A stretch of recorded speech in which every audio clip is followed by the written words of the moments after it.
During my allergy test, the doctor stopped and said, "You're reacting to something that doesn't exist in nature. I've had allergies my whole life. Pollen, dust, shellfish, the usual suspects. So when my throat started swelling randomly last month, my doctor referred me to an allergist for the full panel test. They sat me down and started pricking my back with dozens of tiny needles. Each one had a different allergen. The nurse marked them with a pen so they'd know what was what. This'll take about 20 minutes, she said. Just sit tight and try not to scratch." I nodded and pulled out my phone. 5 minutes in, I felt the itching start. Normal. Then it got worse. Way worse. My entire back felt like it was on fire. The nurse walked back in, glanced at my back, and her face went white. "Dr. Patel, now." Dr. Patel came rushing in. He looked at my back, then looked at the nurse. "Which one is this?" She checked her chart. "All of them. Every single marker is reacting." "That's impossible." They turned me around so I could see in the mirror. My back looked like I'd been attacked by bees. Massive welts everywhere, red and swollen. Dr. Patel grabbed his chart and started reading through the allergens out loud. Pollen, dust mites, mold, cat dander, peanuts. Then he stopped mid-sentence. He leaned in closer to one specific welt. It was bigger than all the others, raised almost half an inch off my skin, and spreading fast. "What marker is that?" he asked the nurse. She checked. "That's the control." Dr. Patel froze. "The saline control?" "Yes." He looked at me like I was a science experiment gone wrong. "You're reacting to salt water. Is that bad?" "Salt water is inert. It doesn't cause allergic reactions. That's why it's the control. It's supposed to do nothing." But my back was doing the opposite of nothing. The welt kept growing. Now, it was the size of a baseball. Dr. Patel grabbed his phone and stepped into the hallway. I heard him talking fast to someone, using words I didn't understand. The nurse stayed with me, watching the welt like it might explode. "Am I dying?" "No," she said, but she didn't sound sure. Dr. Patel came back with another doctor. This one was older, maybe 60,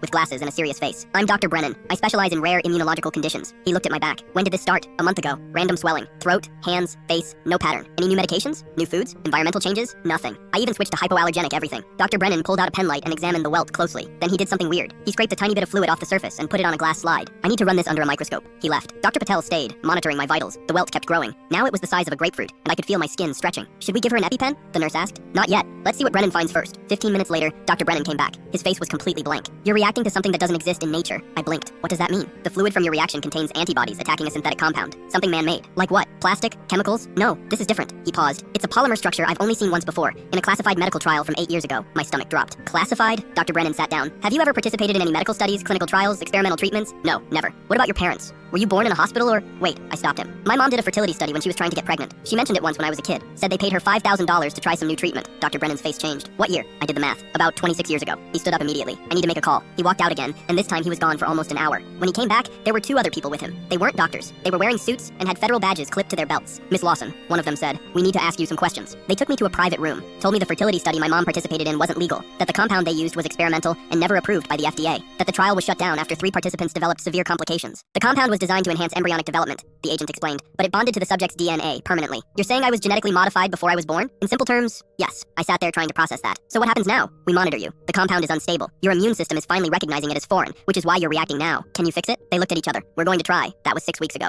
I'm writing this from a research facility in Maryland. They're running tests every day, trying to figure out how to remove something that's literally part of my DNA. Turns out I'm allergic to myself. Or more accurately, I'm allergic to whatever they turned me into before I was even born.